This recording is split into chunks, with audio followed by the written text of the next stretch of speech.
Nah, singkat cerita, kemudian saudara mendapatkan nomor, kemudian menghubungi daripada terdakwa Jaro Richard, begitu. Betul. Pada saat itu posisi perkara Ronald Tanur sendiri sudah sampai tahap apa? Mau kasasi kan Pak, belum dikirim ke mahkamah. Apakah pada saat itu sudah dijatuhkan putusan dari Pengadilan Negeri Surabaya? Sampun, sudah. Sudah. Sudah. Jaksa sudah menyatakan kasasi, saya baru menghubungi beliau. Jaksa sudah menyatakan kasasi. Sikap dari terdakwa melalui penasihat hukumnya, ada saksi tahu seperti apa? Maksudnya Pak? Sikap dari terdakwa dalam hal ini Gregorius Ronald Tanur, Ya. atau yang melalui penasihat hukumnya pada saat itu sudah menyatakan sikapnya juga, atau seperti apa? Ya, karena jaksa menyatakan kasasi, otomatis saya mencari jalan Pak untuk itu, karena viral, biasanya viral itu kan takut Pak. Mereka beliau ini kan takut kalau viral. Tuh. Baik, terima kasih ya. Selamat sore rekan-rekan semua. Ya. Sebelumnya mungkin perlu saya jelaskan ya terkait peristiwa hukum. Ya, terlebih dahulu kita menjelaskan terkait peristiwa hukum yang dialami oleh Lisa Rahmat ini. Ya. Pertama, bahwa Lisa Rahmat ini didakwa oleh jaksa penuntut umum dengan 2 dakwaan ya. Satu, terkait tindak pidana korupsi suap yang mana dituduhkan kepada Lisa Rahmat, yang mana Lisa Rahmat dituduh memberikan suap kepada ketiga hakim Pengadilan Negeri Surabaya yang menangani dan memutus bebas perkara Ronald Tanur. Ya. Dan kedua, Lisa Rahmat ini didakwa melakukan permufakatan jahat ya terkait dugaan tindak pidana korupsi suap dalam perkara kasasi Ronald Tanur ya melalui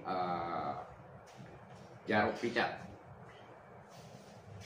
Rekan-rekan semuanya, ya kemarin ini telah dilakukan tuntutan oleh jaksa penuntut umum ya, yang mana Lisa Rahmat ini dituntut oleh jaksa penuntut umum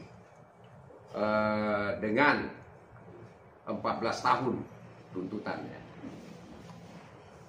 Rekan-rekan semuanya, bahwa saya ingin menjelaskan di sini ya bahwa dari awal proses kasus ini sudah menurut kami selaku penasihat hukum ya sesuai dengan fakta persidangan, bahwa ternyata di dalam fakta persidangan ini terungkap ya fakta bahwa ternyata proses pidana yang dituduhkan kepada Lisa Rahmat ini itu tidak ketangkap tangan. Kenapa?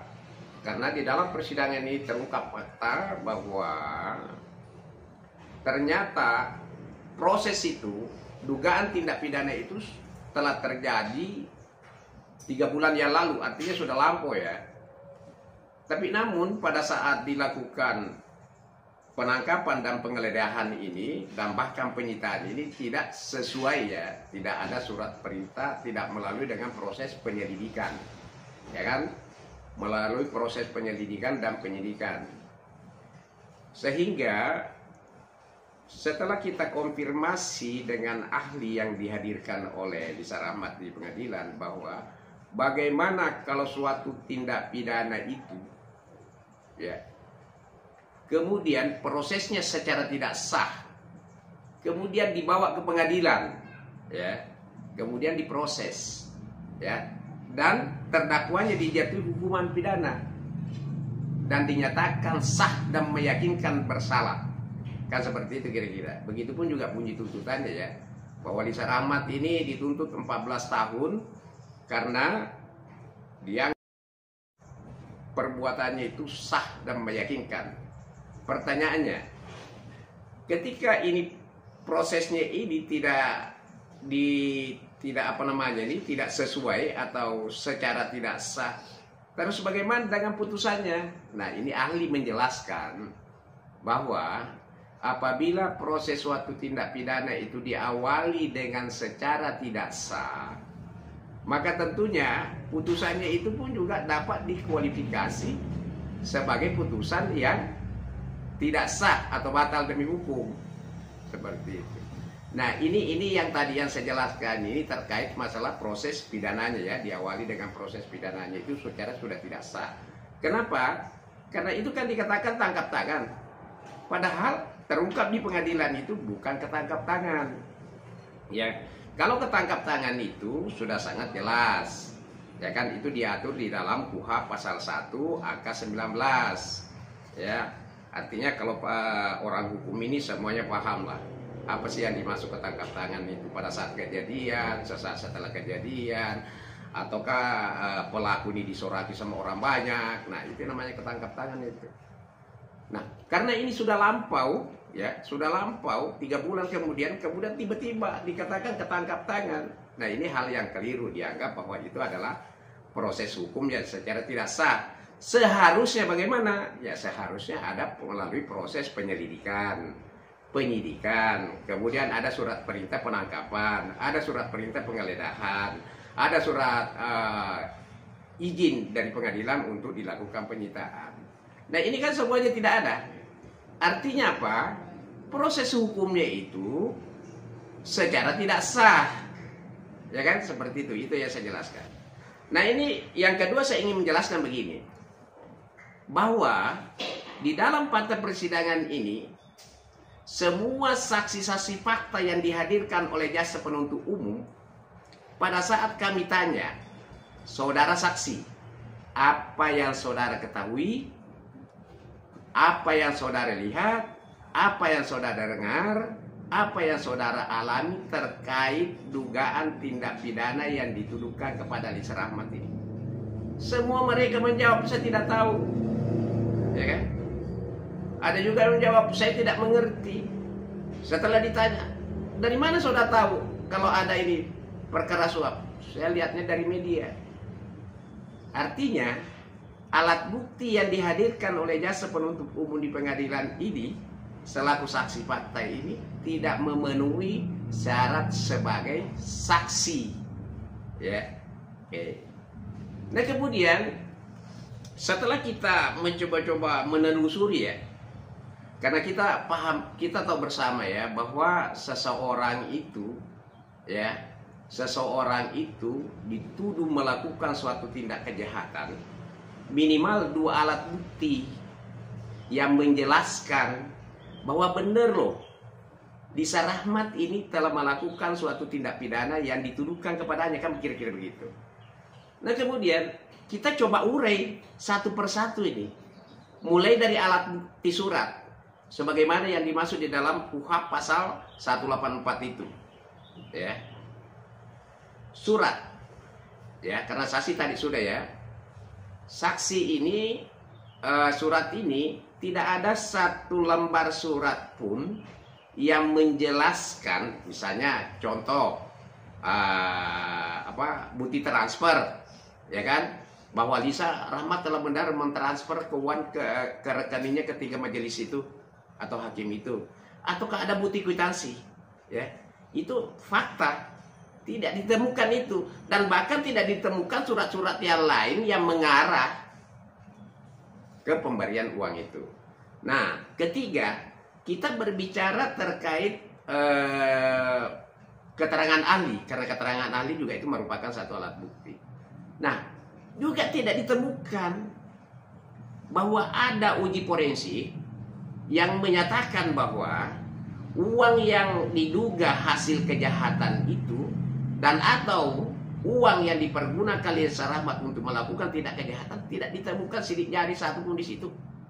Ya. Dan bahkan bagaimana mau ditemukan? Karena di uji forensik pun juga tidak. Terus uang yang ada itu apakah benar? Bagaimana kualitas barang bukti itu? Karena ini kan tidak ketangkap tangan kan. Siapa yang menjamin kalau uang itu benar-benar itu adalah hasil daripada hasil kejahatan atau alat yang dipergunakan oleh Lisa Rahmat untuk melakukan satu tindak kejahatan? Oke, tidak ada. yang bisa menjamin bahwa barang bukti itu adalah benar-benar adalah uang hasil kejahatan ataukah uang yang dipergunakan oleh Lisa Rahmat untuk melakukan satu tindak kejahatan. Seperti itu. Nah kemudian terkait dengan pengakuan. Pengakuan ini kan alat bukti juga. Nah Lisa Rahmat tidak mengakui perbuatannya karena memang merasa bahwa dia tidak pernah melakukan itu. Ya, Damani mengaku bahwa dia menerima uang dari Lisa Rahmat. Tapi itu pengakuannya belakangan, ya, belakangan ya. Di awal dia juga tidak mengaku, tapi menurut keterangan, menurut info yang kami dapat dari Lisa Rahmat, bahwa Damani kini pernah bercerita kepada Lisa Rahmat, dan itu juga disampaikan Lisa Rahmat di pengadilan, bahwa Damani kini mengaku karena merasa tidak diperlakukan tidak manusiawi sama jasa. Ya, jasa penyidik pada saat itu karena ditempatkan di tempat yang tidak enak, di tahanan yang tidak enak. Tapi setelah dipindahkan di tahanan yang enak, yang nyaman, ber-AC, kemudian dia mengaku. Artinya pengakuannya juga ini Erinto Damaniki dapat diragukan ya. Dapat diragukan. Nah, kemudian kalau kita hubungkan dengan satu alat bukti ya, nah itu kan berdiri sendiri. Kan di dalam KUHP ini yang dimaksud alat bukti itu keterangan saksi itu minimal 2 saksi. Nah, ketiga bahwa keterangan Damaniki ini dia juga terdakwa dan tidak boleh dipergunakan untuk terdakwa lain keterangannya itu, hanya untuk dirinya sendiri. Artinya keterangan Damaniki ini sangat mungkin bisa diragukan. Ya, dimana diawali tadi karena ditempatkan di tahanan yang tidak enak, setelah ditempatkan di tempat tahanan yang enak, kemudian dia mengaku, kemudian juga pengakuannya itu berdiri sendiri. Ketiga, pengakuannya juga itu menurut KUHP tidak boleh dipergunakan untuk terdakwa lain. Intinya begitu ya. Itu. Nah, jadi kalau kita yang melihat ya fakta-fakta persidangan ini, tidak ditemukannya satu alat bukti pun yang menjelaskan ya, yang menjelaskan bahwa Lisa Rahmat ini benar-benar telah melakukan suatu tindak pidana ya, sebagaimana yang didakwakan oleh jaksa. Nah, kemudian fakta itu dihubungkan dengan pasal 183 KUHP yang berbunyi yang pada pokoknya seperti ini ya, bahwa hakim itu tidak boleh menjatuhkan pidana kepada seseorang tanpa minimal 2 alat bukti tambah 1 keyakinan hakim. Ini fakta bahwa ini tak satu pun juga alat bukti ya yang bisa menjelaskan bahwa perbuatannya Lisa Rahmat ini. Begitupun juga alat bukti petunjuk ya. Petunjuk itu adalah alat bukti yang sah. Ya, alat bukti yang sah sepanjang memenuhi syarat juga bahwa alat bukti petunjuk itu diperoleh dari keterangan terdakwa, keterangan saksi-saksi, ya kan, keterangan alat bukti surat, ya kan. Nah, tapi syaratnya itu harus bersesuaian dan saling terkait yang bisa menjelaskan bahwa benar-benar perbuatan Lisa Rahmat ini adalah terbukti melakukan suap kepada ketiga majelis itu. Dan itu tidak ditemukan sama sekali. Terus saya ulangi kembali ya. Terus bagaimana dengan pasal 183 itu? Di mana hakim tidak boleh menjatuhkan ya, menjatuhkan pidana kepada seseorang tanpa minimal 2 alat bukti yang sah tambah 1 keyakinan hakim. Pertanyaannya, kalau hanya keyakinan hakim saja, ya tidak boleh lah. Ini kan tidak boleh dilanggar, ini hukum formil, ya kan? Seperti itu kira-kira. Nah, itu. Lisa Rahmat ini didakwa melakukan permufakatan jahat ya bersama Jarob Rika, yang mana diduga melakukan permufakatan untuk melakukan suap kepada Hakim Mahkamah Agung terkait dengan perkara kasasi Ronald Taubro. ini kan persoalannya ini kan sebenarnya kalau kita mengacu dengan pasal 15 ini, kalau menurut kami bahwa sangat jelas itu tidak terpenuhi unsurnya, ya, karena bahwa orang yang bersepakat ini harus memiliki kualitas yang sama. Apa sih sebenarnya kualitas yang sama ini? Ya, pemberi suap itu ada maksudnya, ya kan? Memberikan suap supaya maksud dan tujuannya tercapai, ya.